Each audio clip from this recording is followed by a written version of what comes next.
The war has changed our life. War causes a lot of feelings such as anger, sadness, fear, anxiety. And children always look to their parents for a sense of safety and security. It's important for us that people are helping each other with acts of kindness and courage. So we need some positive stories in this dramatic time. That's why the sense of doing something, no matter how small it is, can often bring some relief.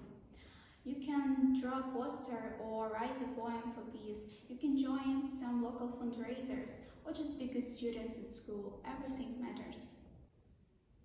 The war has changed our life. A lot of things have quite different meaning for all of us with the war.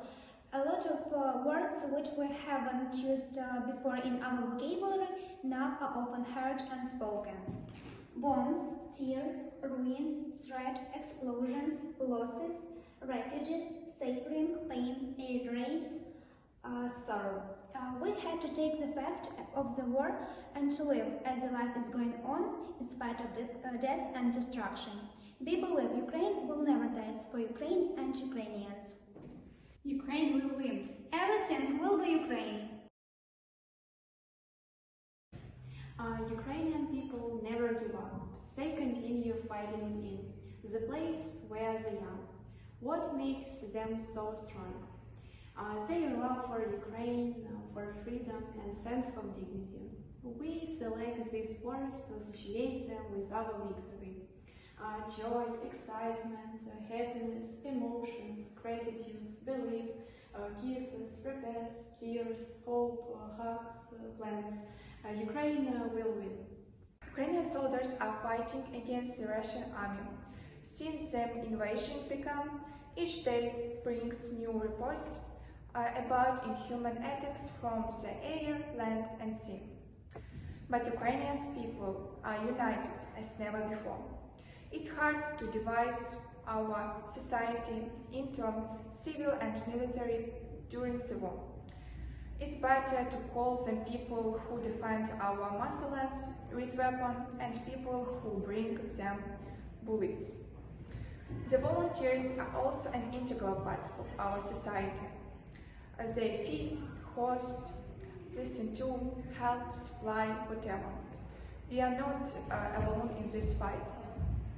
Our volunteers, our partners supply our country for resources, host refugees from Ukraine.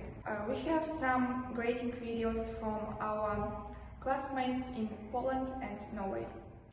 Hi, my name is Kate. Привіт, мене звати Катя. Cześć, мамне ім'я Каша. I'm from Ukraine, but the war forced me to leave my homeland and move to Poland. So I'm glad to have the opportunity to tell you about my life in this wonderful country. Of course, I feel homesick, but from my point of view, there are many advantages in my staying here. I have got unforgettable impressions from the trip to Poland. Astonishing variety of places of interest, breathtaking views, all this you can see in Poland. In the beginning, it seemed difficult for me to dive into the culture of this country and these people, but now I get on very well with them. People in Poland are hospitable and always ready to help you. Now I am studying at a distance in my lyceum, but also attend a school in Poland for Polish language classes for Ukrainians, who also had to leave their country because of the war. I really like to learn Polish, but of course English is an integral part of my life, because it is the basic language all over the world. In the future I plan to travel and maybe to enter a European university, so knowledge of English is essential for me. Hi, my name is Alina. I'm a student of the 11th grade and now I am in Norway because of the war in Ukraine.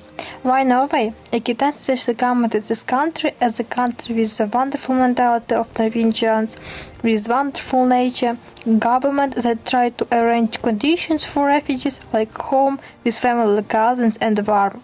Norway is a very beautiful country with amazing nature that fascinates as well as architecture. In photos and videos you can see places from Oslo, Bergen, Kongsvinger, Trondheim, Moss and Lillehammer. And whatever it is, without knowledge of English it would be very difficult here.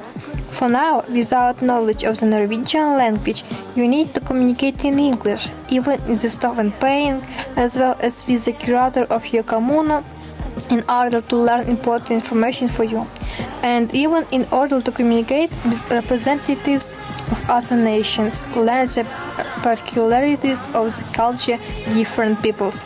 Also, if you feel like visiting a museum without knowledge of English, you will not learn any information, you will not be able to even buy a ticket or ask which one here is personal information. If you have a self-signed understanding of the language, you can go to work at the beginning when you don't know Norwegian, because all Norwegians know English. Knowledge of English also helps even in studying the area, because many different stands with information are written in two languages, national and international, and this will save time than translating each text.